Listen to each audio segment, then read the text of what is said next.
Hey there, baseball fans. Tim Lowry with Backfields Media, back again with another episode in our eMLB Top 10 series. Today, we're going to start looking at first baseman.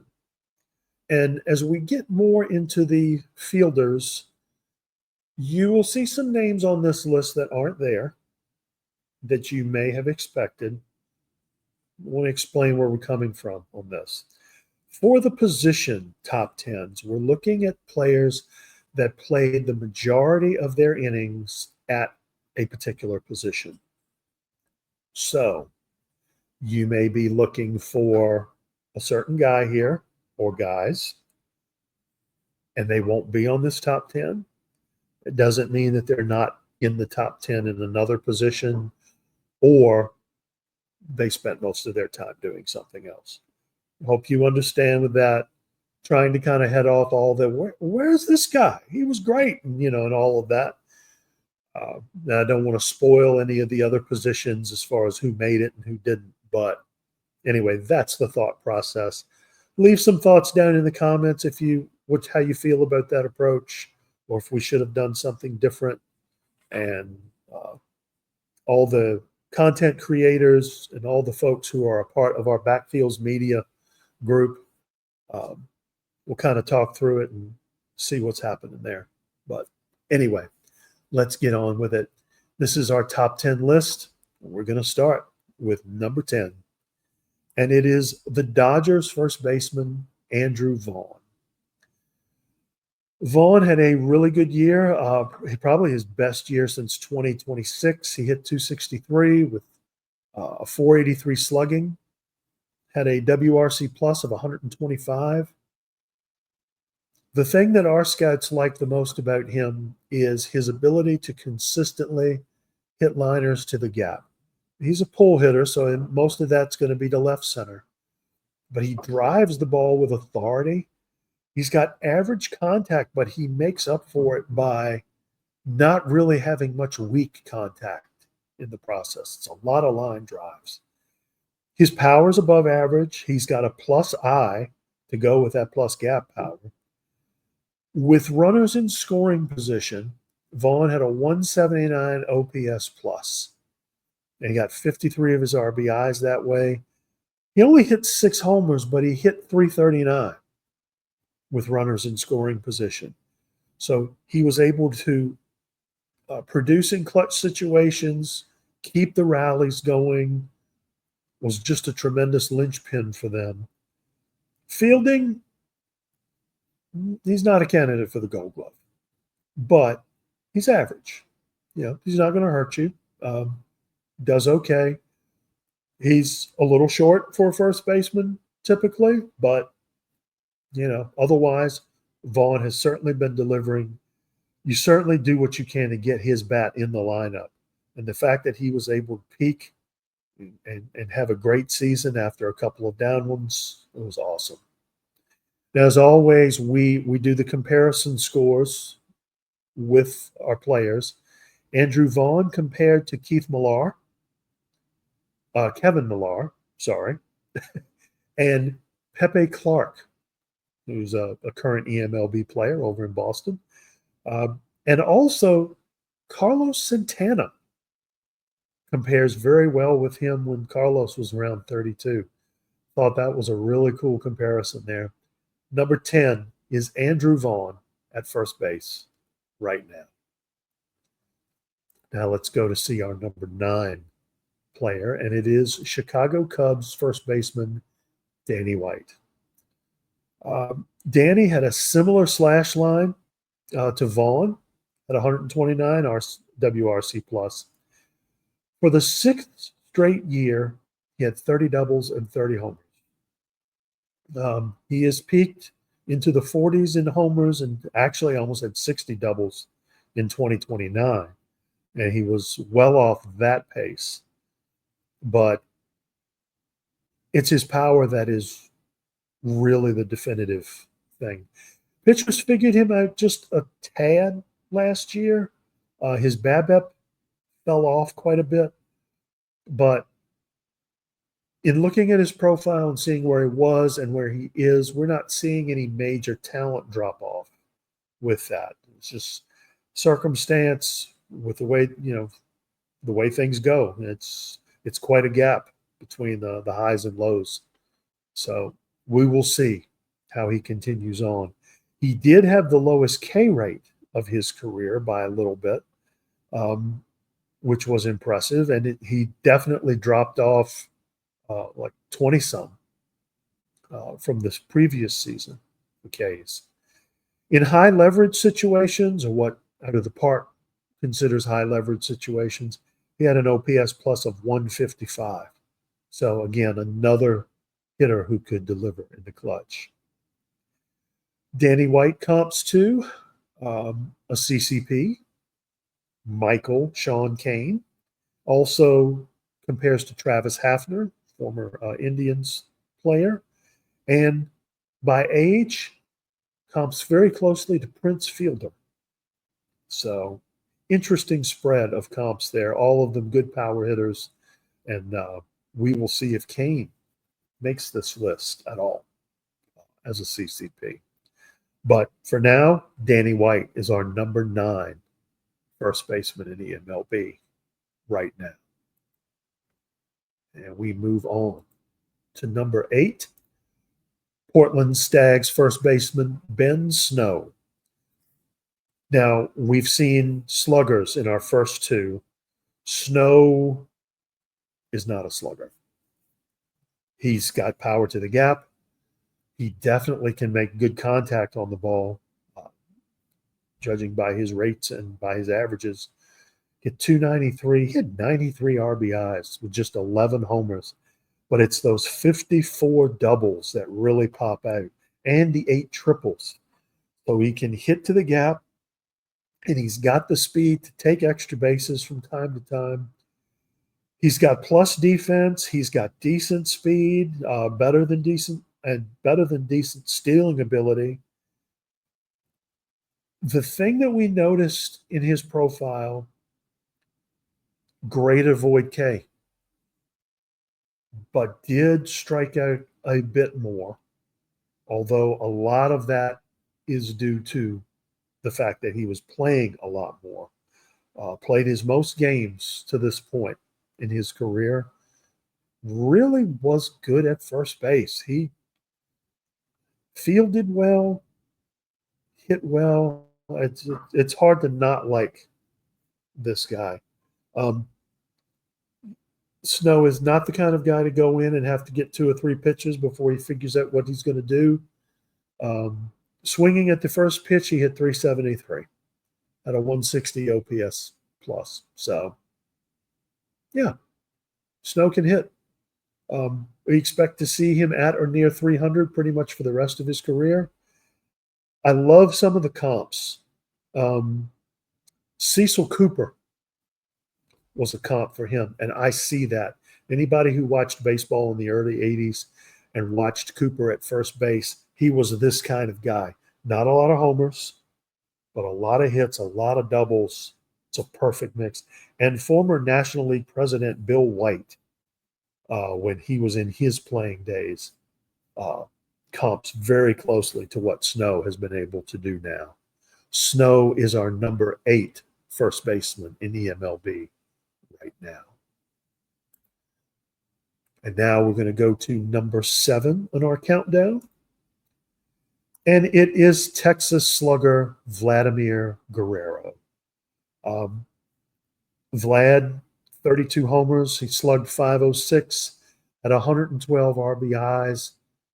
Was tremendous. Can you believe it has been almost 5 seasons since Guerrero was part of that huge blockbuster trade with Toronto?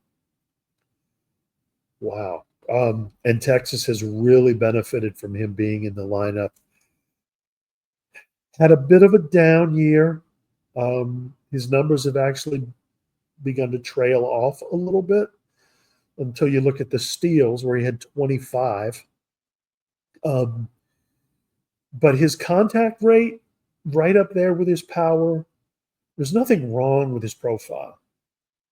And he definitely has the skill, great first baseman defensively.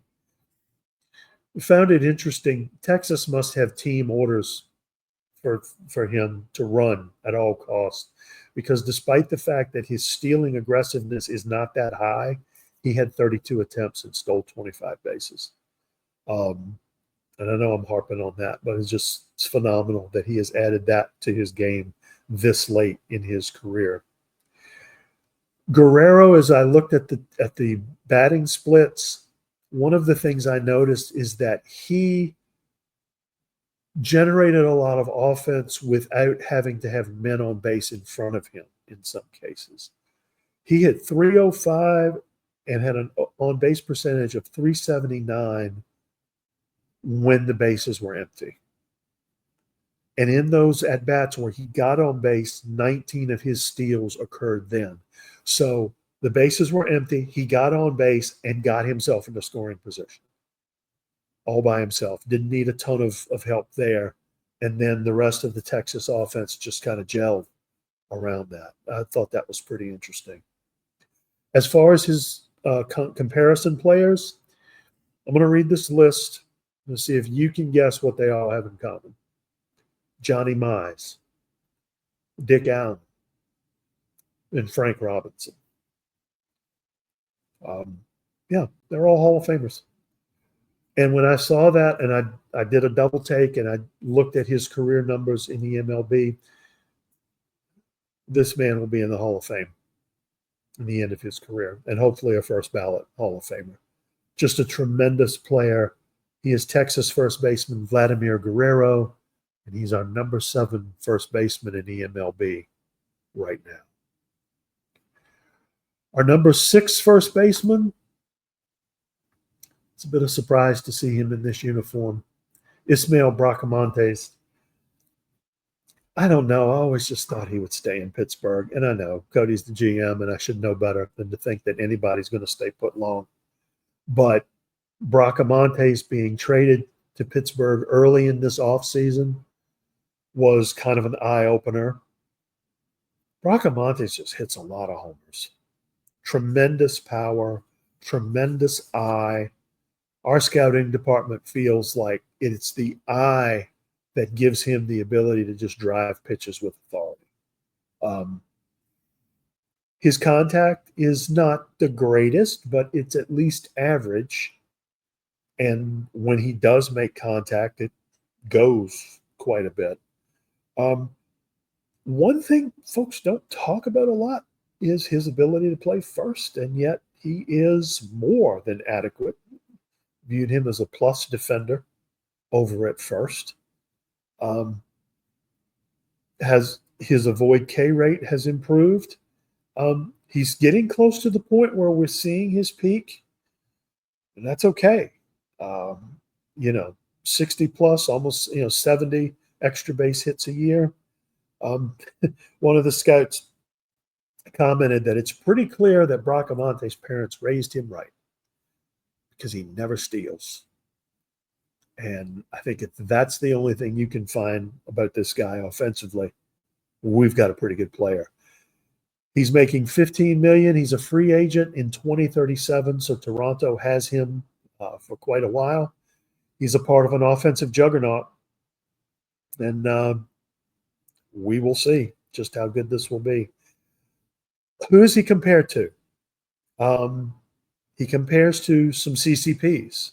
Brock, it's one of the best compliments you can pay an eMLB player if you think he's a CCP and he's not. And Bracamontes is probably the most often referred to as a CCP who isn't, except for Troy Allenson by this idiot.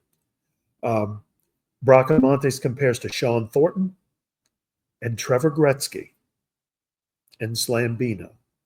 So how's that for a trifecta to be compared to? Ismael Bracamontes is our number 6 first baseman in all of the eMLB right now. Before we go to number 5, I want to make a little note because I told you at the beginning that there are some players who didn't make the first base list because they played in other positions. I just mentioned Trevor Gretzky. He is one of them. He played more innings at center field than he did in first base. So if you're expecting to see him in this top 5 coming up, sorry. However, I don't think you'll argue with the 5 that we do have here. Let's move on. Number 5 is the Seattle Mariners' Jeff Wallach. He doesn't get a lot of press, but he certainly does deliver. The last 2 seasons for Seattle, he has been exceptional. And this year, even better. Twice as good as he was in 2029. 305, 360, 556 slash line, 152 OPS plus. He has an excellent power stroke, 76 extra base hits. Really came into his own this year. He's only 24 years old. Great contact all around. And despite the fact that his eye is basically just average, and he is a pole hitter, he still hits with authority. He doesn't get cheated, and he produces at 115 RBI this year as part of and in the middle of that lineup. Our scouting crew here feels like Wallach has a very good chance to finish in the top 3 in the MVP race, probably in the next, consistently in the next 5-6 years, because he's getting better. He has room to grow. The power is getting to the point where it's plus, where he could hit 40-plus homers a year, 40-some doubles. He is a force to be reckoned with. With 2 out, for example, Wallach hit 341 and drove in 48 runs. So he's used to handling clutch situations. He delivered, and he's heading into his ARB years. He's going to be a nice piece for Seattle in the years to come. Nice little piece that they can build around going forward. As we head to number 4, you may have noticed something. Where are the CCPs? Well, no worries. We found them. Number 4 from Cleveland, Slambino. Okay, I'm going to read you the slash line. 304, 395, 520, 148 OPS plus. And had a massive down year. Only had 25 homers, only had 120 RBIs. That just sounds crazy. That's an off year. Tremendous hitter. Tremendous speed. You don't often think about Slambino in this way, but he is a 5-tool player. He hits with power, can run well, play great defense, and has a great eye. Just incredible player. He's an 80-80. I love that his personality says a regular Joe, like regular Joes, fall out of bed and slug 650 for a season. One of my favorite players, not named Ed Brown. Just a great all-around player. Going to be some MVPs in his future, too. In games that were close and the at-bats came late in the game, Slam hit 371 and slugged 638. So he was definitely a force to be reckoned with there. Who does he comp with? Sean Thornton, Trevor Gretzky again, and a first baseman from the 30s named Hal Trotsky. Interesting player if you want to look him up in Baseball Reference to kind of see. Slambino kind of gives you a hint as to what you'll find when you go there. But Slambino is our number 4 first baseman in all of eMLB right now. Let's go to our number 3 pick.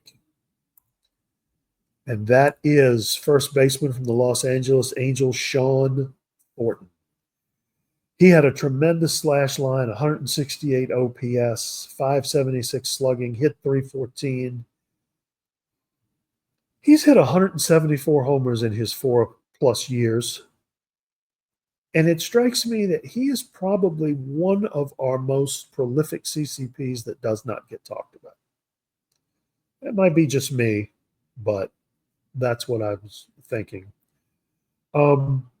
If he was a little bit faster, our scouts would rate him a 5-tool player, but the hit tool, you can't get us to stop talking about it. There's just nothing wrong with his approach.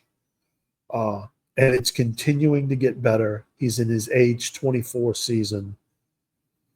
His 45 doubles are a career high. He also, if you look, he had one more plate appearance in 2030 than he did in 2029. And he had 30 fewer strikeouts, and he'd had 16 fewer strikeouts the year before that. He is learning to not strike out. He's putting the bat on the ball and doing so with some consistency and authority. In the first 3 innings, he hit 349 with 52 RBIs. So he comes to play, definitely. He compares to Trevor Gretzky, Slambino, and Ismael Bracamontes. So, again, we're seeing the same names over and over again. And it kind of makes sense because these CCPs are all kind of created on each other. And I just did it. I lumped Bracamontes in with CCPs. Just a tremendous hitter. I'm going to make a bold prediction here. We have expansion coming up in a couple of years. I think Sean Thornton, when this expansion hits, will be in his prime. I give him a better than 50% chance to challenge for 400 during that first expansion year. Just my thought. I hope it comes true because he's fun to watch. Sean Thornton is our number 3 hitter in all of the eMLB right now. And that takes us to our number 2 hitter at first base. And it is from the American League champs, Chicago White Sox, Colton Short. All Short did was lead the league in homers in his second full season, 52. And he led the league with 129 RBIs. His 336 batting average would have had him in most years be a Triple Crown hitter. Wasn't for Lola Thurman, just hitting everything in sight. And as you can see from the profile, none of that's a fluke. And there's more to come. This is a player who will consistently challenge for Triple Crowns in his career. He's only 22, a plus defensive glove, tremendous ability. The thing that I see that he'll have the best potential in improving is in the eye. He's got tendencies and he's got a skill set that clearly shows that eye is going to improve.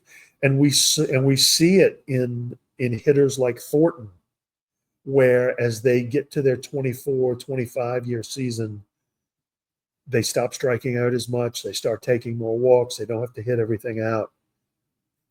Short's going to be one of those players too. And I say that for a guy who had 67 walks. So you're looking at someone who could realistically have triple-digit walks in most years. Just a phenomenal hitter. Had a 214 OPS plus with runners in scoring position, which, phenomenal. The players he most compares to, Jeff Wallach, Kenny Lindbergh, Ron Blomberg, who was the first DH in baseball history. And my favorite comp, because it matches almost identically when he was this young in his career, Orlando Cepeda, the great Hall of Famer. Colton Short looks a lot like him as well. All right. Who's number 1? Well, we've had a run. We had no CCPs, and the last 3 have been CCPs. Will the trend hold? Let's see. As we find our finest in the field, and it is Michael Sean Cain. I hope that's not too much of a surprise. He hit 356, led the league with 141 RBIs, had 197 OPS plus for the entire season. Now, usually you see that when a guy comes up for a month and gets hot. This is just Michael Sean Cain on the average day in 2030. It's phenomenal. a plus contact hitter. The power is his best feature. He's got a great eye, doesn't strike out a lot. He's a five-tool player. Another guy you don't think of all that much because he doesn't steal a whole lot, but he's fast, great defense, a tremendous all-around player, very consistent. In close late games, he hit 396, even better than his average for the whole year. Slugged 739. He's just an incredible talent. Was the first round pick overall in 2023 for the Giants, fourth overall, but first for them. He's had a phenomenal 7 years, and his sky's the limit. I feel like Kane is going to be right up near the top of a lot of lists as his career comes to a close. Unfortunately, we've still got 10 plus years of Kane to go before we get to that. Michael Sean Kane is our number one first baseman in eMLB right now. And his comparison, and the minute I say the name, I hope you see what I see here. Albert Pujols. That's perfect. I just think that's a perfect comp for him. So he is our number one. This was a fun list of players to do. This was the hardest one because there were so many players who were great players, but they didn't play all their games didn't play a lot of their games at first. You've got a guy like a Kenny Lindbergh who should be on this list, you would think, but had a down year and kind of struggled. So, just missed. It really made this project fun to do this one. What is this for? eMLB is a partly fictional universe that's done through the Out of the Park video game engine. It's a bunch of us that love the game. It's a great community. Commish has done an excellent job of building a league that even when general managers and players come in and out, it still holds its form. We show up every Tuesday and Thursday night on Twitch at the link you see there, 7 o'clock Eastern, Sunday mornings at 10 for Coffee with the Commish. We play about 2 seasons a year. It really keeps going. The CCPs are the lifeblood and probably the most unique thing about this league. And you come for the curiosity and you stay for the quality, basically, is what I would say there. Subscribe to this channel and like the video. You can also subscribe to the official eMLB Universe channel there on the screen. And until next time, when we are talking about second baseman, I'm Tim Lowry for Backfields Media, hoping you have a great rest of your day, and we will see you next time.